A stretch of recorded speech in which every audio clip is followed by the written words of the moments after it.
স্বাগত জানাচ্ছি বাংলা ভিশনের নিয়মিত আয়োজন যে কথা বলতে চাই অনুষ্ঠানের সাথে আছে তাইমুর রশিদ। আমার সাথে আজকে আলোচনার জন্য স্টুডিওতে উপস্থিত আছেন বিএনপির স্বনির্ভর বিষয়ক সম্পাদক শিরিন সুলতানা, আছেন বাসুদের সহ সাধারণ সম্পাদক রাজিকুজ্জামান রতন। আপনাদের দুজনকে স্টুডিওতে স্বাগত জানাচ্ছি। যে কথা বলতে চাই অনুষ্ঠানে মূলত আমরা সমসাময়িক বিষয় নিয়ে আলোচনা শুরু করতে চাই। শিরিন সুলতান, আপনাকে দিয়ে নিঃসন্দেহে এই মুহূর্তে দেশের মানুষের কাছে তো বটেই, পুরো দেশের কাছে সবচেয়ে বড় খবর বেগম জিয়ার স্বাস্থ্য সংক্রান্ত আপডেট। এই বিষয়ে যদি একটু, আমরা সবশেষ যা জেনেছে যে জার্মানি থেকে এয়ার অ্যাম্বুলেন্স আসছে, আগামীকাল নাগাদ পৌঁছবে। রবিবার যদি সব ঠিকঠাক থাকে বেগম জিয়াকে নিয়ে হয়তো বা লন্ডনের উদ্দেশ্যে রওনা হবেন, সেখানেই তার চিকিৎসা চলবে। এই যে তাকে নিয়ে তো আপনাদের দলীয় নেতাকর্মী তো আছে, তার বাইরে দেশের সর্বস্তরের মানুষের যে উদ্বেগ উৎকণ্ঠা, এই জায়গায় আসলে বিএনপির পক্ষ থেকে তার স্বাস্থ্য সম্পর্কিত, তার চিকিৎসা সম্পর্কিত সবশেষ আপডেট যদি একটু জানাতেন আমাদের। ধন্যবাদ। আপনার মাধ্যমে আমাদের বাংলা ভিশনের সকল দর্শক শ্রোতাকে অনেক অনেক ধন্যবাদ। তো আমাদের আপনারা জানেন যে আমাদের দেশের নেত্রী বেগম খালেদা জিয়া, তিনি আজকে 7 থেকে 8 দিন হবে তিনি এভারকেয়ার হাসপাতালে ভর্তি আছেন। তো সেখানে তার অবস্থা অত্যন্ত সংকটাপন্ন হওয়ার কারণেই সেখানে ভর্তি হয়েছেন। এবং আমরা দেখেছি যে গতকাল যেটা আমাদের স্থায়ী কমিটির সদস্য এবং আমাদের নেতৃত্ব ডক্টর জাহিদ, তিনি বলেছেন যে বেগম খালেদা জিয়ার অবস্থা একটু স্টেবল হলে তাকে বাইরে নিয়ে যাবেন, অর্থাৎ ইংল্যান্ডে নিয়ে যাবেন। এবং সেখানে তিনি বলেছিলেন যে আজকে সেটা হওয়ার কথা ছিল, কিন্তু আমরা যতটুকু জানতে পেরেছি যে সেখানে যে এয়ার অ্যাম্বুলেন্সের যান্ত্রিক ত্রুটির কারণে সে এয়ার অ্যাম্বুলেন্স এসে পৌঁছয়নি জার্মানি থেকে। এখন হ্যাঁ, সে কারণে তার বিলম্ব হচ্ছে। তাছাড়া আমাদের যে ভারপ্রাপ্ত চেয়ারম্যান, তার ওয়াইফ ডক্টর জুবাইদা রহমান, তিনি ইতিমধ্যে বাংলাদেশে এসে পৌঁছেছেন।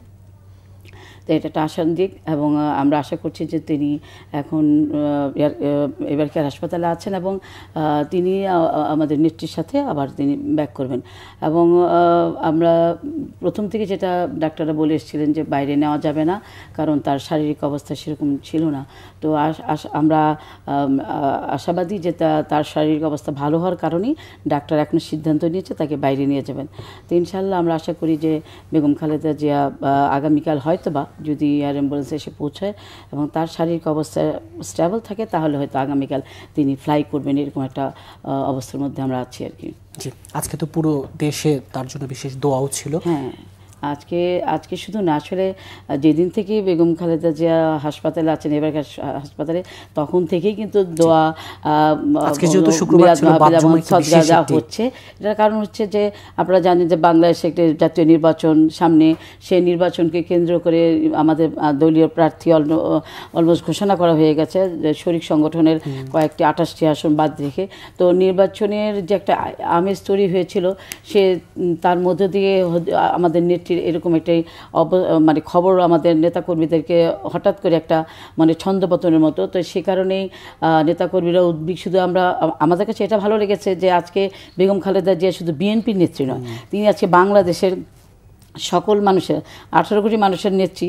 এবং যেটা আসলে আমরা সেই 90-এর গণঅভ্যুত্থানের সেই এরশাদ আন্দোলন আমরা যে আমাদের নেত্রীকে বলেছিলাম যে তিনি দেশনেত্রী, আজকে পুরোপুরি এই জাতি তার এই অসুস্থতার পরবর্তীতে বাংলাদেশের জনগণ বিভিন্ন দল মত ধর্মমত নির্বিশেষে সবাই আজকে যেভাবে তার অসুস্থতার জন্য দোয়া করছেন, তার পাশে এসে দাঁড়িয়েছেন, বিএনপি পরিবারের পাশে এসে দাঁড়িয়েছেন, বেগম খালেদা জিয়ার পাশে এসে দাঁড়িয়েছেন। আমি মনে করি তার যে নামের সার্থকতা, দেশনেত্রী, তিনি দেশের নেত্রী, এটা আজকে আমার মনে হয় যে এটা আজকে প্রমাণিত হয়েছে বাংলাদেশের মানুষের ভালোবাসার মধ্যে দিয়ে। নিঃসন্দেহে। আবার আপনার কাছে আসবো, বাসুদের সহ সাধারণ সম্পাদক রাজিকুজ্জামান রতন। এই যে বেগম খালেদা জিয়া এখনো শুধু বিএনপির নন, পুরো দেশের মানুষের এবং বাইরেও তো বড় বড় বিশ্ব নেতারা তাকে নিয়ে, তার স্বাস্থ্য নিয়ে উদ্বেগ উৎকণ্ঠায় আছেন। এই যে তিনি সবার অভিভাবক হয়ে উঠলেন, এই জায়গাটিতে বলবেন। আর বেগম জিয়ার স্বাস্থ্যের এই বিষয়টি যখনই আলোচনায় আসে, সেই সাথে একই সূত্র ধরে আলোচনায় আসে তারেক রহমানের দেশে ফেরা না ফেরা নিয়ে। তিনি ফিরলেন না, ডাক্তার জুবাইদা রহমান এসছেন, তাকে নিয়ে যাবেন। আজকেও রংপুরে এক অনুষ্ঠানে পররাষ্ট্র উপদেষ্টা বলেছেন যে তারেক রহমানের ফেরা নিয়ে কোনো তথ্য নেই সরকারের কাছে। এই যে তারেক রহমান ফিরলেন না, একটু দলীয় দৃষ্টিভঙ্গির বাইরে গিয়ে, এখানে তো আপনি নিশ্চয়ই দেখেছেন সামাজিক যোগাযোগ মাধ্যমে নিয়ে নানা আলোচনা আছে, গুঞ্জন আছে, আমি এভাবে বলবো গুজবও আছে। এই দুটো বিষয়কে আপনি কিভাবে দেখেন? ধন্যবাদ। বাংলাদেশের রাজনীতিতে কিছু কিছু ঘটনা আছে যা দলের ঊর্ধ্বে মানুষকে ঐক্যবদ্ধ করে। যেমন 1990 সালের গণ অভ্যুত্থান সেরকম একটা ঘটনা, 2024 সালের গণ অভ্যুত্থানও সেরকম একটা ঘটনা। 1990-এর যে গণ অভ্যুত্থান, আজকে 5ই ডিসেম্বর। 1990 সালের এই 5ই ডিসেম্বর কিন্তু আমরা আশায় বুক বেঁধেছিলাম যে 4 তারিখে এরশাদ পদত্যাগের ঘোষণা দিয়েছিলেন এবং 6 তারিখে তিনি পদত্যাগ করবেন। সেই সময় অনেকগুলো প্রশ্ন সামনে এসেছিল যে পরবর্তীতে নির্বাচনটা কিভাবে হবে, সেই নির্বাচনে কারা নির্বাচিত হতে পারেন। আপনারা জানেন 86-এ এরশাদের অধীনে একটা নির্বাচন হয়েছিল। সেই নির্বাচনের আগে 15 দলীয় জোট একটা ছিল, 7 দলীয় একটা জোট ছিল। আমাদের দল, বাংলাদেশের সমাজতান্ত্রিক দল বাসদ, আমরা তখন বললাম যে এরশাদের অধীনে কোনো নির্বাচন হতে পারে না, আমরা এরশাদকে বৈধতা দেওয়ার জন্য কোনো নির্বাচন করব না। ফলে আমরা 15 দল থেকে বেরিয়ে এলাম। তখন গঠিত হলো 5 দল, আর এদিকে বিএনপির নেতৃত্বাধীন ছিল তখন 7 দল। 1986 সালে সেই নির্বাচনে আওয়ামী লীগ এবং জামাতে ইসলাম অংশগ্রহণ করলো, আর আমরা 5 দল এবং 7 দল আমরা নির্বাচনটাকে বর্জন করলাম। আমরা বললাম এই প্রহসনের নির্বাচন আমরা মানি না। পরে দেখা গেল যে এই নির্বাচনেও এরশাদ ব্যাপক প্রশাসনিক কারসাজি করে, এক ধরনের মিডিয়াকে ব্যবহার করে সেই নির্বাচনে সে বিপুল সংখ্যাগরিষ্ঠতা নিয়ে সংবিধান সংশোধন করে 7ম সংশোধনের মধ্য দিয়ে তার ক্ষমতাটাকে বৈধ করে নিলেন। ফলে একটা স্বৈরশাসন বিরোধী আন্দোলনে একটা লড়াকু সংগঠন হিসাবে কিংবা তার নেত্রী হিসাবে খালেদা জিয়া সেই সময় কিন্তু একটা পরিচিতি পেয়েছিলেন। 90-এর পরে যখন নির্বাচন হলো, সেই নির্বাচনে আপনারা জানেন যে বিএনপি নির্বাচিত হয়, তো বিএনপি ক্ষমতায়ও যায়। তো আমাদের দল বাসদের পক্ষ থেকে আমরা কিন্তু যারা ক্ষমতায় থাকেন তাদের যে কোনো ধরনের সিদ্ধান্ত সেটা জনগণের পক্ষে যাচ্ছে কি যাচ্ছে না সেই বিষয়ে আমরা আমাদের মতামতটা দিয়ে থাকি। আমাদের দল নিয়ে অনেকে হয়তো বলে যে আপনাদের দল তো অত বড় দল নয়, আপনারা তো কাউকে পাওয়ারকে অতটা চ্যালেঞ্জ করতে পারেন না। কিন্তু আমরা সবসময় বলি আমরা পাওয়ারকে চ্যালেঞ্জ করতে পারি কি না তার চেয়ে বড় কথা আমরা পলিসিকে চ্যালেঞ্জ করি, যে এই পলিসিটা জনগণের পক্ষে যাচ্ছে কি যাচ্ছে না। দল যত বড় কিংবা ছোট সেটা বড় কথা নয়। তো এই কারণে আমাদের সঙ্গে কিন্তু একদিকে যেমন স্বৈরশাসন বিরোধী আন্দোলনে একটা সাধারণ ঐক্য ছিল, আবার রাষ্ট্র পরিচালনার ক্ষেত্রে কিন্তু বিএনপির সঙ্গে আমাদের একটা বিরোধ আছে। ঠিক একই অবস্থা 2024-এর অভ্যুত্থানের সময়। 2024-এর অভ্যুত্থানের সময় আমরা কিন্তু গত 15 বছর আওয়ামী লীগের সেই 2014 নির্বাচন, 2018 নির্বাচন এবং 2024-এর নির্বাচন, 3 নির্বাচনের মধ্য দিয়ে নির্বাচনী ব্যবস্থাটাকে প্রায় ধ্বংস করে ফেলা হয়েছিল। তার বিরুদ্ধে আমাদের যেমন প্রতিবাদ ছিল, সেই অর্থে বিএনপিও নিপীড়িত হয়েছে, নির্যাতিত হয়েছে এবং তাদের প্রতিবাদ ছিল। একটা জিনিস খেয়াল করার মতো, বাংলাদেশের জনগণ সবসময় নিপীড়িত হলে তাদের প্রতি একটা সহানুভূতিশীল মনোভাব নিয়ে চলে। আওয়ামী লীগের শাসনামলে বিএনপি, বিশেষত খালেদা জিয়া যেভাবে নিপীড়িত হয়েছেন, সে কারণে জনগণের মধ্যে তার প্রতি একটা দারুণ সহানুভূতি এবং সহানুভূতির সঙ্গে একটা শ্রদ্ধাও মিশে আছে। ফলে আজকে যে খালেদা জিয়ার ব্যাপারে উদ্বেগ প্রকাশ করছে, এই উদ্বেগ প্রকাশের পিছনে কিন্তু ওই 86 নির্বাচনের প্রশ্নটা আছে, 90-এর গণঅভ্যুত্থানের ভূমিকার প্রশ্নটা আছে এবং 2024-এর গণঅভ্যুত্থানের ভূমিকার প্রশ্ন আছে এবং সবচেয়ে বড় কথা গত 15 বছর যেভাবে তিনি নির্যাতন ভোগ করেছেন সেটাও আছে। ফলে সেক্ষেত্রে দলীয় পরিচয়ের বাইরেও, দলীয় ভাবমূর্তির বাইরেও খালেদা জিয়ার প্রতি একটা সমর্থন বলি, সহানুভূতি বলি, একটা ভালোবাসা বলি, সেটা কিন্তু সবার আছে। তারই বহিঃপ্রকাশ আমরা বিভিন্ন সময় দেখছি। এখন তিনি যে অসুস্থতা, তার সেই অসুস্থতার দুটো দিক আছে। যেমন গত 15 বছর যেভাবে তিনি চিকিৎসাটা ভালো পাননি বলে অসুস্থতা হয়তো বেড়ে গেছে। দ্বিতীয়ত এখন যে পরিস্থিতিটা আছে, এই পরিস্থিতিতে মানে তার চিকিৎসাটা কোথায় গেলে ভালো হবে, কেমন করে করলে ভালো হবে। গত 15 বছর কিন্তু বিএনপির পক্ষ থেকে বারবার বলা হয়েছিল তাকে চিকিৎসার জন্য বাইরে নিয়ে যাওয়ার সুযোগ দেওয়া হোক, তখন দেওয়া হয়নি। কিন্তু এখন যখন বাইরে যাওয়ার একটা সুযোগ এসেছে কিন্তু তার শরীর কি সেটা পারমিট করছে, ফলে ডাক্তাররা তখন বলছেন যে সুযোগ থাকলেই হবে না, শরীরটাও পারমিট করে কিনা সেটা দেখতে হবে। ফলে ডাক্তাররা যখন বলছেন যে তাকে নিয়ে যাওয়া যাবে, তার মানে আমরা একটু আশাবাদী যে তিনি হয়তো কিছুটা রিকভার করেছেন বলেই ডাক্তাররা তাকে বাইরে নিয়ে যাওয়ার সাহস। তারেক রহমান ইস্যুটাতে একটু ছোট করে, আর তারেক রহমানের ইস্যুটাও খুব মানে এটা বলবো খুব পলিটিক্যালি এটাকে দেখতে হবে, এটা কোনো পার্সোনাল ইমোশনের ব্যাপার না।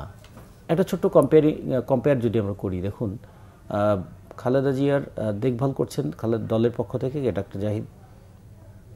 ডাক্তার জাহিদের মা কিন্তু সিসিইউতে আছে, কিন্তু আজকে একই হাসপাতালে আজকে যদি খালেদা জিয়াকে দেশের বাইরে নিয়ে যেতে হয়, ওই টিমে তো ডাক্তার জাহিদ থাকবেন। তখন এই প্রশ্নটা কি উঠবে না যে ডাক্তার জাহিদ তার মাকে রেখে খালেদা জিয়ার জন্য চলে যাচ্ছেন?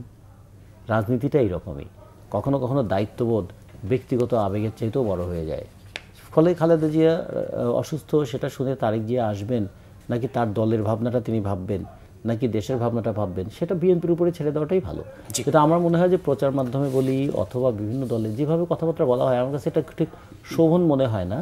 আমার মনে হয় এটা তাদের উপরেই ছেড়ে দেওয়া উচিত। জি, আমার আপনার কাছে আসছি শিরিন সুলতান, এই যে তারেক রহমানের আসার বিষয়টা নিয়ে, যে আমি নিজেও তো বলছিলাম এক ধরনের গুজব, এবং কিছু কিছু ক্ষেত্রে মাত্রাকে ছাড়িয়ে গিয়ে এক ধরনের শালীনতা বোধ ছাড়িয়ে গিয়ে আলোচনা করা, সোশ্যাল মিডিয়া এটা নিয়ে নানা ধরনের কথা বলা, এই জায়গাটিতে যদি একটু বলতে। সোশ্যাল মিডিয়ার কথা কি বলবো, মানে এই এই আপনি 5ই আগস্টের পর থেকে মানে একটা বড় একটা মানে মিডিয়ার একটা সাবজেক্ট হয়ে গেছে বিএনপি, এবং বিশেষ করে তারেক রহমান। এখন তারেক রহমানের যেটাই করছে না কেন সেটাকে নিয়ে একটা চক্র আছে, তারা সারাক্ষণ এটাকে অপপ্রচার করছে। এবং আমরা দেশি বিদেশি, হ্যাঁ দেশি বিদেশি বিভিন্ন আপনার ইউটিউবাররা মানে তারেক রহমানকে নিয়েই পড়ে আছে, যেটা বিগত দিনে আমরা দেখেছি শেখ হাসিনার সময় যেভাবে মানে আওয়ামী লীগ সরকার যে ভূমিকাটা নিয়েছিল, এখন দেখছে এই সোশ্যাল মিডিয়া একটা গোষ্ঠী তারা এই ভূমিকায় নিয়েছে। এখন তারেক রহমানের যেটা বিষয় হচ্ছে যে তারেক রহমানের সবাই আমরা বলছি যে মার থেকে মাসির দরদ বেশি। এখন মা ছেলের ব্যাপার, মা ছেলের কীরকম লাগছে সেটা আমরা ফিল করছি। এখন ধরেন তারেক রহমানের বিষয়টা আমি ব্যক্তিগতভাবে যেটা আমি মনে করি যে আজকে ধরেন যে বেগম খালেদা জিয়াকে নিয়ে যাচ্ছেন লন্ডনে, এখন তার জোবায়দুর রহমান তিনি এসছেন, তিনি আজকে যদি তিনি যাবার মতো হতেন বা এয়ারক্রাফট চলে আসতেন, তাহলে আজকে হয়তো চলে যেতেন। তাহলে এই যে তারেক রহমান যদি আসতেন এবং এখনই তো ওনাকে ব্যাক করতে হতেন, কারণ ওনার মাকে যদি ইংল্যান্ডে নিয়ে ট্রিটমেন্ট করা হয়, সেখানে তো তারেক মানে বাংলাদেশে বসে থাকতে পারে না। তো সেখানে যে ওখানে যাবেন, ওখানে যে ট্রিটমেন্টের যে তার যে একটা যোগাযোগের যে বিষয় আছে, সেটা তো তারেক রহমান কী করতে হবে। তো এই যে তার মা অসুস্থ, তিনি আসতে পারছেন না, তিনি কি ওইখান থেকে কি কাজ করছেন না, বা এই যে এয়ারক্রাফট তৈরি করা বা তার মাকে কোন হাসপাতালে নিয়ে যাবে, এই যে ওনাকে 7 দিনের মধ্যে যে কতগুলো ডাক্তার দেশি বিদেশি কতগুলো ডাক্তার টিম পাঠানো, প্লাস ওখানে যে ডাক্তারদের সাথে আমাদের দেশের ডাক্তারদের সাথে যে আপনি টেলিফোনের মাধ্যমে সব কিছু তো উনি সমন্বয় করছেন। এখন কথা হলো যে এইটা নিয়েও একটা অপপ্রচার আছে। তো আমি মনে করি যে ইনশাল্লাহ আমরা আমাদের নেটটিকে যদি আমাদের ভারপ্রাপ্ত চেয়ারম্যানের ওয়াইফ ডাক্তার জোবায়দুর রহমান নিয়ে গেলে, এবং আমরা সকল বিতর্কের ঊর্ধ্বে আমি মনে করি যে আমার নেত্রী সুস্থ হওয়াটা, আমরা চাই আমাদের নেত্রী আমাদের মাঝে আবার সেভাবে ফিরে আসুক, ভালো হয়ে সুস্থ হয়ে ফিরে আসুক, সকল অপপ্রচার বন্ধ হোক, গুজব বন্ধ হোক, এটা আমরা চাই। কারণ আমাদের কাছে আমাদের নেত্রীর সুস্থতাটাই বড়। হ্যাঁ, তো সেখানে আজকে তারেক রহমানকে নিয়ে, আজকে বেগম খালেদা জিয়াকে নিয়ে, তো সেটাই বললাম যে আগামীতে নির্বাচন, সেই নির্বাচন তারেক রহমান তো আসতেই হবে, তারেক রহমান ইনশাল্লাহ আসবেও, তিনি আসবেন, তিনি নির্বাচন করবেন। আমরা যতদূর জানি যে ওনার বাসাও ঠিক করা হয়েছে, তারপরে তিনি আমাদের চেয়ে আপনার মিডিয়াটা আপনারা আরও বেশি ভালো জানেন যে তিনি নির্বাচনটা কীভাবে পরিচালনা করবেন। ইতিমধ্যে তার সকল ধরনের প্রক্রিয়া সম্পন্ন হয়েছে, তারপরেও গুজব থাকবেই, সকল গুজবের সমাধান হবে ইনশাল্লাহ নেত্রী যদি সুস্থ হয়ে ফিরে। যেটা বলছেন এখন আসলে সবকিছুর ঊর্ধ্বে হচ্ছে বেগম জিয়ার সুস্বাস্থ্য। হ্যাঁ, আমাদের সকলের চাওয়া এটাই হচ্ছে। আমরা আমাদের আসলে আপনি দেখছেন যে সারা দেশে নির্বাচনের প্রার্থী কিন্তু ঘোষণা করা হয়েছে, তারপর আপনি দেখছেন যে কোথাও কিন্তু প্রার্থীরা কাজ করছেন না, কারণ আমাদের কাজ করার মতো সে মন মানসিকতাই নেই। আমাকে যদি এখন বলে যে আপনি এখন ভোট চাইবার মতো সে মন মানসিকতা আমাদের নেই। আমরা আসলে আমাদের নেত্রীর সুস্থতাতে আমাদের বেশি কাম্য। আমরা রাজকুজাম রতন, গত বৃহস্পতিবার এক অনুষ্ঠানে নাগরিক ঐক্যের সভাপতি মাহমুদুর রহমান মান্না বলছেন, বিএনপি চেয়ারপারসন খালেদা জিয়ার শারীরিক অবস্থার আরও অবনতি হলে নির্ধারিত সময়ে নির্বাচন অনুষ্ঠান হওয়া নিয়ে শঙ্কা তৈরি হতে পারে, তবে নির্বাচন ছাড়া বিকল্প নেই। রাজনীতি মাঠে এই আলোচনাটা কিন্তু আছে যে বেগম জিয়ার স্বাস্থ্য, তার যদি দ্রুত তিনি সুস্থ না হয়ে ওঠেন, এটার কোনো নেতিবাচক প্রভাব বা প্রভাবেই যদি বলি, দিন শেষে নির্বাচনে গিয়ে পড়ার শঙ্কাটা থাকে কিনা, আছে কিনা। যেহেতু নির্বাচনের এখনো অনেক দেরি আছে, ফেব্রুয়ারি যদি দ্বিতীয় সপ্তাহে নির্বাচনটা মোটামুটি 2.5 মাসের মতো, ফলে যদি আমরা কামনা করি না, তারপরে যদি এরকম কোনো খারাপ ঘটনা ঘটেও, আমার মনে হয় সেটা সামাল দেওয়ার মতো যথেষ্ট সময় আছে। বরঞ্চ এটাকে যদি অনেক সময় আবেগ একটা শক্তি যোগায়, কখনো কখনো বেদনাও মানুষকে ঐক্যবদ্ধ করে। ফলে যদি এরকম ঘটনা ঘটেও যায়, বিএনপি নিশ্চয়ই বুদ্ধিমত্তার সঙ্গে সেটা ট্যাকেল করার চেষ্টা করবে, এবং সেটা ট্যাকেল করতে পারলে বিএনপির দলের নেতাকর্মীদের মধ্যে যেটুকু দূরত্ব আছে, এই মৃত্যুজনিত আবেগ তাদেরকে আবার ঐক্যবদ্ধ করতে পারে। আবার যদি খালেদা জিয়া ফিরে আসেন সুস্থ হয়ে, তা সেটাও তাদেরকে একটু উজ্জীবিত করবে। ফলে আমার মনে হয় না যে এটা নিয়ে খুব নেতিবাচক কিছু হওয়ার উপায় আছে। বরঞ্চ দলের কর্মীরা যেভাবে আবেগে ঐক্যবদ্ধ হয়েছেন, সেটাকে যদি তাদের দল যদি ভালোভাবে কাজে লাগাতে পারে, তাহলে এখন নির্বাচন নিয়ে যে আশঙ্কাটা আছে, সংশয় আছে, কিংবা কখনো কখনো নির্বাচন এলে দলের মধ্যে নানা ধরনের যে মতবিরোধ তৈরি হয়, মত পার্থক্য তৈরি হয়, সেখান থেকে কখনো কখনো বিদ্রোহী প্রার্থী হয়ে যাওয়ার মতন প্রবণতাও তৈরি হয়, এগুলোকে হয়তো তারা ট্যাকেল করতে পারবেন আমার যেটা মনে হয়। ফলে যে কোনো মৃত্যু যেমন কষ্টদায়ক, দলের নেতাদের মৃত্যু তো আরও বেশি কষ্টদায়ক, এবং সেই নেতারা যদি সমস্ত দিক থেকে দলের একটা ঐক্যের প্রতীক হয়ে দাঁড়ান, তাহলে সেটা তো দলকে কিছুটা। জি, একটি বিষয় যদি একটু আপনার দিকে দৃষ্টি দিতে চাই, যে 5 আগস্টের পরে, অর্থাৎ বলতে চাচ্ছি জুলাই গণঅভ্যুত্থানের পর একটি জিনিস দেখবেন, যখনই দেশে যাই কিছু ঘটুক না কেন, সেটাকে কেন্দ্র করে এক ধরনের নির্বাচন নিয়ে, দিন শেষে এই যে নির্বাচনের সংকট নিয়ে এক ধরনের গুজব ছড়ানোর এক ধরনের কি বলবো প্রবণতাই যদি বলি, এই প্রবণতাকে আপনি কিভাবে দেখেন, যে সব কিছুকে গিয়ে শেষে নির্বাচনে ঠেকিয়ে নির্বাচন না হওয়ার এক ধরনের শঙ্কা ছড়ানো, গুজব ছড়ানো? এটা শুরু থেকে হয়েছে। যেমন ধরেন অভ্যুত্থানের পরে আমরা এ যাবৎ যে দুটো অভ্যুত্থান দেখেছি, 69-এর গণঅভ্যুত্থানের পরে পরেই কিন্তু নির্বাচন হয়েছে, 90-এর অভ্যুত্থানের পরেও নির্বাচন হয়েছে। কারণ অভ্যুত্থান একটা শাসন ক্ষমতাকে উচ্ছেদ করতে গিয়ে একটা শক্তি প্রয়োগের ঘটনা ঘটে। শাসকরা তাদের সর্বোচ্চ শক্তির প্রয়োগ যেমন ঘটায়, জনগণও তাদের সর্বোচ্চ প্রতিরোধ করে তোলে। ফলে অভ্যুত্থানের পরে একটা সময় থাকে, যে সময়টা তো কোনো নিয়ম এবং শৃঙ্খলা কাজ করে না। ফলে খুব দ্রুততম সময় যদি আইন শৃঙ্খলা পরিস্থিতিকে স্বাভাবিক করতে হয়, তাহলে একটা নির্বাচনের মধ্য দিয়ে, সুষ্ঠু অবাধ নির্বাচনের মধ্য দিয়ে জনগণকে যেন শৃঙ্খলায় নিয়ে আসা যায়, সেই চেষ্টাটা সবাই করে। আপনার ছোট্ট একটা উদাহরণ দিয়ে দেখবেন, নেপালে অভ্যুত্থানের পরে পরে কিন্তু তাদের যিনি দায়িত্বে আসেন, তিনি বলেছেন যে 6 মাসের মধ্যে আমরা নির্বাচন দেব। আমাদের এখানে আমরা বারবার বলেছি যে আপনারা একটা রোড ম্যাপ ঘোষণা করেন, কিন্তু আমরা দেখেছি এক্ষেত্রে রোড ম্যাপ ঘোষণা করার ক্ষেত্রে অনীহা ছিল, এবং এই অনীহার খেসারত কিন্তু গত 1 বছর 4 মাস ধরে বাংলাদেশ দিচ্ছে। কীরকম? কেউ বলতে পারছে না যে কে দায়িত্ব নেবে। ব্যাংক ব্যবস্থার বিপর্যয়ে কে দায়িত্ব নেবে? শিক্ষা প্রতিষ্ঠানের বিপর্যয়ে কে দায়িত্ব নেবে? শিল্প কলকারখানার বিপর্যয়ে কে দায়িত্ব নেবে? কিংবা ধরুন শ্রমিকরা যখন রাস্তায় আন্দোলনে আছে মজুরি নিয়ে, কে দায়িত্ব নেবে? শিক্ষকরা রাস্তায় আন্দোলন, সবকিছুর জন্য একটা নির্বাচিত সরকারের অপেক্ষা। এখন অন্তর্বর্তীকালীন সরকার যদি বলেন, আমি তো অন্তর্বর্তীকালীন সরকার, আমি তো এটা ব্যাপারে কোনো ডিসিশন নিতে পারবো না। যদিও আমরা উল্টো দিক থেকে দেখছি, চট্টগ্রাম বন্দরের টার্মিনাল ইজারা দেওয়ার ক্ষেত্রে তাদের কিন্তু কোনো অন্তর্বর্তী সরকার কোনো বাধা হলো না, তখন তারা খুব দ্রুততম সময়ে সিদ্ধান্ত নিয়ে নিলেন। ফলে মানুষের মনের মধ্যে একটা কনফিউশন তৈরি হয়েছে, এই সরকারের নির্দিষ্ট কোনো এজেন্ডা আছে, সে রাজনৈতিক পরিস্থিতিটাকে ঝুলিয়ে রেখে সে এজেন্ডা বাস্তবায়নের দিকে তার মনোযোগটা বেশি। শিরিন সুলতানা, এই যে প্রশ্নটা রাখছিলাম, যে 5 আগস্টের পর যে কোনো কিছু নিয়ে কি এক ধরনের নির্বাচনে নিয়ে শেষমেশ ঠেকানো, নির্বাচনের শঙ্কা তৈরি করা, এবং বলছিলাম যে বিএনপি চেয়ারপারসনের শারীরিক অবস্থার সাথে এই নির্বাচন নিয়ে এক ধরনের শঙ্কার বিষয়টাকে সম্পৃক্ত করার চেষ্টা, এবং এই যে এই সরকারের কোনো এজেন্ডা আছে কিনা, যেটা দেখুন গতকাল কিন্তু গতকালই তো মনে হয় একটি রাজনৈতিক দলের তারা নির্বাচনী কমিশনে গিয়ে বলেছে নির্বাচন, সেখানে বেগম খালেদা জিয়ার অসুস্থতার কথাও বলেছেন, আরও কিছু দিয়ে বলছেন নির্বাচনটা পেছানোর কথা বলেছেন। কিন্তু আমাদের স্থায়ী কমিটির সদস্য আমাদের নজরুল ইসলাম খান, তিনি বলেছেন যে রাজনৈতিক পরিস্থিতি যাই হোক না কেন, আমরা নির্দিষ্ট সময় আমরা নির্বাচনটা চাই। আসলে আমরা প্রথম থেকে যেটা লক্ষ্য করেছি যে এই উপদেষ্টা পরিষদ মানে এই সরকারের মানে নির্বাচনকে কেন্দ্র করে নির্বাচনের প্রতি বিমুখতা। আপনি দেখেন যে কথাটি ভাই বললেন যে নেপালে বা বিশ্বের বিভিন্ন জায়গায় আমরা অভ্যুত্থানের পরপরই নির্বাচন, যে কারণে কিন্তু বিএনপি কিন্তু 5ই আগস্টের পর থেকেই কিন্তু আমরা বলেছি যে আমরা দ্রুত নির্বাচন চাই। কারণ আমরা বলেছি যে 91 গণঅভ্যুত্থানে কিন্তু আমরা 3 মাসের মধ্যে যে শাহাবুদ্দিন সরকার এসেছিলেন, তিনি কিন্তু নির্বাচন দিয়ে তিনি তার পেশায় ফেরত গিয়েছিলেন। আমরা কিন্তু সেটাই বলেছিলাম। তখন কিন্তু মানে আমাদেরকে এমনভাবে বিএনপিকে উপস্থাপন উপস্থাপন করা হয়েছে দেশের জনগণের কাছে যে বিএনপি নির্বাচন চায়, মানে বিএনপি মনে হয় জনগণের বিরুদ্ধে দাঁড়িয়ে গেছে, সংস্কারের বিরুদ্ধে, বিচারের বিরুদ্ধে, আমরা সব কিছুর বিরুদ্ধে। এখন দেখেন সংস্কার যে প্রক্রিয়া যেটা হলো সেখানে কিন্তু বিএনপি সবচেয়ে বড় মুখ্য ভূমিকা পালন করেছে। সেখানে আপনি স্টাডি করার কথা বলেন, সেখানে আপনি সংস্কার নিয়ে বিভিন্ন ত্রুটি বিচিত্র তুলে ধরা সব কিন্তু বিএনপি করেছে।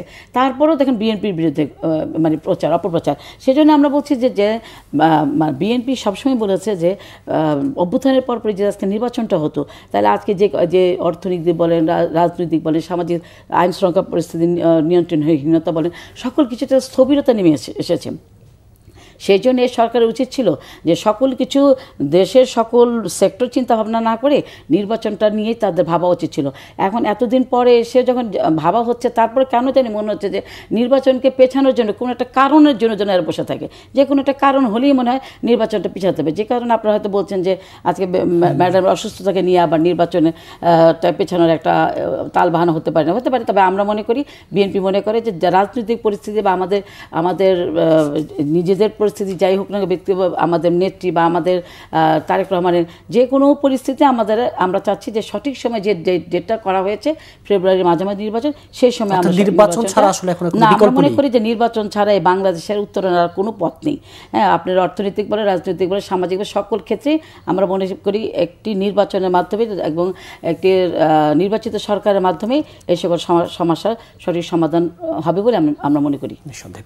রাজিকুজ্জামান রতন, জামাত ইসলামের আলোচিত কর্মপরিষদ সদস্য শাহজাহান চৌধুরী, তিনি আজকে এক সমাবেশে বলছেন যে গণভোট আর নির্বাচন একদিনে হলে, বিভিন্ন বিভাগে যে 8 দলের সমাবেশ চলছে, চিটাগাং সমাবেশে আজকে তিনি বলছেন গণভোট আর নির্বাচন একদিনে হলে হসপস হওয়ার সম্ভাবনা আছে। আসলে কি ধরনের মানে শঙ্কা বলি সম্ভাবনা আছে কিনা? হসপস হওয়ার কোনো সম্ভাবনা নাই। এটা তারা হসপস হয়তো কামনা করছেন অথবা তাদের পরিকল্পনার মধ্যেও থাকতে পারে, কারণ তারা তো অনেক কথাই বলছেন। প্রথমে তারা বলছেন যে পিআর ছাড়া নির্বাচন তারা মানবেনই না, তো তারপরে তো 5 দফা দাবি আগে মানে গণভোট না হলে তারা মানবেনই না, তারপরে তো তারা আবার মানলেনও যে একই দিনে গণভোট। হসপসটাও ওই গণভোট একই দিনে হওয়া নিয়ে নয়, হসপসটা হবে এটা নিয়ে গণভোটের প্রশ্ন নিয়ে। যে প্রশ্নগুলো করা হচ্ছে তারা কিন্তু প্রশ্নের কথা বলছেন না, এই প্রশ্নটাই হসপস লাগিয়ে দেবে। সেটা কি, যে আমি কি গণভোটে হাঁ ভোট দেবো, হাঁ ভোট দিলে আমি কি 4টা প্রশ্নে একমত আছি? যদি আমি 2টো প্রশ্নে একমত থাকি, 2টো প্রশ্নে একমত না থাকি, তাহলে আমি কোথায় ভোট দেবো? আমি কি হাঁ দেবো না না দেবো? আচ্ছা, ধরুন যদি এরকম হয় যে মানুষ কনফিউজড হয়ে গেল, তাহলে ভোট দিতে তার দেরি হবে, যেটা অলরেডি নির্বাচন কমিশন বলছে এক একজনের 7 থেকে 8 মিনিট লাগবে। তো সে কারণে আমরা বলেছিলাম যে গণভোটটা নির্বাচনের পরে হলেই ভালো। এর আগে যে 3টা গণভোট হয়েছে প্রত্যেকটাই কিন্তু পরেই হয়েছে, যাতে গণভোটের সুনির্দিষ্ট প্রশ্ন থাকে, সহজ প্রশ্ন থাকে এবং জনগণের একটা সম্মতি দেওয়ার সুযোগ থাকে। নির্বাচনও তো একটা সম্মতি। যখন সে সংসদ নির্বাচন করে তখন সে তো প্রতিনিধি নির্বাচন করে, প্রতিনিধির মধ্য দিয়ে তো একটা সম্মতি দেয়ই। প্রশ্নটা হচ্ছে নির্বাচনের মধ্য দিয়ে যে সংসদ গঠিত হয় সেই সংসদের আইন তৈরির ক্ষমতা আছে, কিন্তু গণভোটের মধ্য দিয়ে কিন্তু আইন তৈরির ক্ষমতা নাই, গণভোটের কোনো আইনি বাধ্যবাধকতাও নাই। ফলে গণভোটটাকে জনগণের সাধারণ সম্মতি হিসেবে এটা পরেও করা যেতে পারতো, কিন্তু তখনই জামাতিরাই এবার বলেছে যে গণভোট আগেই দিতে হবে, গণভোট আগে দাবি ছিল। এরকম নানা কথা যখন বলছে তাতে করে মনে হয় যে শুধু গণভোট নিয়ে হসপস নয়, পুরো প্রক্রিয়াটা নিয়ে তাদের হসপস একটা ভাবনা আছে। এবং সবচেয়ে বড় যে জিনিসটা, তারা হয়তো চাইছেন যে এই সরকার যত দীর্ঘায়িত হয় তত তাদের জন্য ভালো হবে। একটা নির্বাচিত সরকার এলে হয়তো তারা এখন যে পাওয়ার এনজয় করছেন সেটা হয়তো তারা পারবেন না, সেই কারণেও তাদের ভাবনা হতে পারে। আমি জানি না তারা কেন এটা বলেছেন, কিন্তু প্রশ্নটা যদি সুনির্দিষ্ট হতো যে হসপসটা কেন হবে, কি নিয়ে হবে, আর যদি হয় তাহলে হসপস দূর করার উপায় কি? হসপস দূর করার উপায় কি এই হতে পারে যে গণভোটটা তাহলে নির্বাচনের পরে হোক, তাহলে হসপসটা থাকে না, অথবা গণভোটের প্রশ্নটা সরল হোক। যদি এরকম হতো যে আপনারা কি গণঅভ্যুত্থানকে সমর্থন করেন, হ্যাঁ অথবা না, গণঅভ্যুত্থানের পরে যে সরকার এসেছিল সেই সরকারকে কি আপনারা সমর্থন করেন, হ্যাঁ অথবা না। যদি এরকম হতো যে গণঅভ্যুত্থানের মধ্যে যে সরকার এসেছিল তার মেয়াদকালে যে কাজগুলো করেছিল সেই কাজের প্রতি আপনাদের কি সম্মতি আছে, হ্যাঁ অথবা না, তাহলে কিন্তু এখানে কোনো সরল করা প্রশ্ন না। কিন্তু এই আমার মনে হয় যে মনোযোগটা দেওয়া উচিত প্রশ্নের দিকে। একই প্রশ্ন আপনার কাছে রাখতে চাই শিরিন সুলতান, যে যখন তারা বলেন যে গণভোট নির্বাচন এক দিলে হসপস, বা যদি এভাবে বলি যে বিশৃঙ্খলা হওয়ার শঙ্কা, জি না, এটা তো আমরা দেখেছি যে এটা করলে আমরা নির্বাচনে যাব না, ইয়ার না হলে আমরা নির্বাচনে, যেটা ভাই বলেন, তারা তো তো নির্বাচন বিমুখ প্রথম থেকে মনে হচ্ছে। এবং এখন শেষ সময়ে এসে তাদের যে শাহজাহান চৌধুরী তিনি তো এক এক দিন এক এক কথা বলছেন, এবং এক এক দিন বক্তব্যের মধ্যে দিয়ে উনি যে কি বোঝাতে চাচ্ছেন এক এক রকম কথা বলে। কিন্তু জামাতের তো আবার সব আসনে প্রার্থী চূড়ান্ত, তারা প্রচারণা করছে। তারা তো প্রচার বিএনপির আগে থেকে নেমেছে, তারা তো আরো 7-8 মাস আগে তারা প্রার্থী ঘোষণা করেছে, তারা নির্বাচন মাঠে আছে। আসলে জামাত ইসলামের এই সমস্ত বুঝতে হলে আমাদের মনে আরো কিছু দেখতে হবে, আরো কিছু বুঝতে হবে। যারা মানে জামাত ইসলামে কি বলছে আর কি করতে চাচ্ছে এটা আসলে আমাদের বোধগম্য নয়, যেটা মনে হচ্ছে। ওই জায়গাটায় যদি বিশৃঙ্খলার কোনো শঙ্কা তৈরি হয়, সেই জায়গায় বিএনপি একটি বড় দল হিসেবে আসলে কি ভূমিকা নেবে? নির্বাচন নিয়ে গণভোট নির্বাচন একই দিনে না, আমরা আশাবাদী যে বাংলাদেশের জনগণ দীর্ঘ 15 বছর 17 বছর ভোট দেয়নি, ভোট দেওয়ার জন্য উদ্গ্রীব হয়ে আছে। কাজে আমরা জানি যে বাংলাদেশের জনগণ ভোট দেওয়ার জন্য উদ্গ্রীব হয়ে আছে। আমরা এই জাতীয় নির্বাচনটা সুষ্ঠু সুন্দরভাবে কীভাবে করা যায় সেখানে বিএনপি যেখানে যতটুকু অবদান রাখা সেটা রাখছে। এবং দেখেন আমাদের ভারপ্রাপ্ত চেয়ারম্যান এই নির্বাচন প্রক্রিয়াটাকে এগিয়ে নিয়ে যাওয়ার জন্য, যেটা কখনো হয়নি, প্রায় 3-3.5 মাস আগে তিনি প্রার্থী ঘোষণা করেছেন। অনেকেই বলেছে এত আগে প্রার্থী ঘোষণা করেছে, বিএনপির মধ্যে অনেক কোন্দল হবে, অনেক কিছু, কিন্তু আল্লাহর রহমতে ইনশাআল্লাহ এই ধরনের আমাদের মধ্যে সে ধরনের কোনো 2-1টা জায়গায় যাওয়া হয় তা ইতিমধ্যে আমাদের মিটমাট হয়ে গেছে। এবং আমরা যে 3.5 মাস আগে প্রার্থী ঘোষণা করেছি, গতকাল আমাদের আরও 36টা প্রার্থী ঘোষণা করেছে।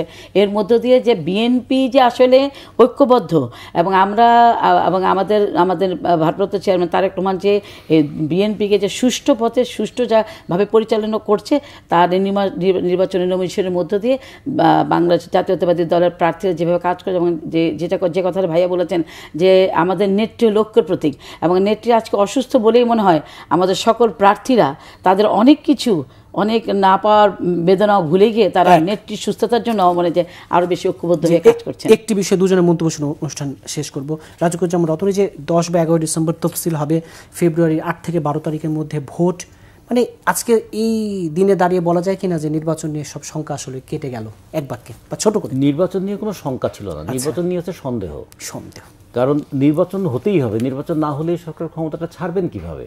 ফলে নির্বাচন is inevitable, election is inevitable, এবং ইলেকশনটাকে স্মুথ অ্যাকাউন্টেবল করার দায়িত্বই সরকারের। জি, আমাদের এই বিএনপি বাংলাদেশ জাতীয়তাবাদী দল প্রার্থী ঘোষণার মধ্য দিয়ে আমরা কিন্তু নির্বাচনী প্রচার ইতিমধ্যে নেমে গেছে, এবং আমরা আশাবাদী যে আমরা অবশ্যই আশাবাদী যে নির্বাচন হবে, এবং সুষ্ঠুভাবে সুন্দরভাবে নির্বাচন হবে।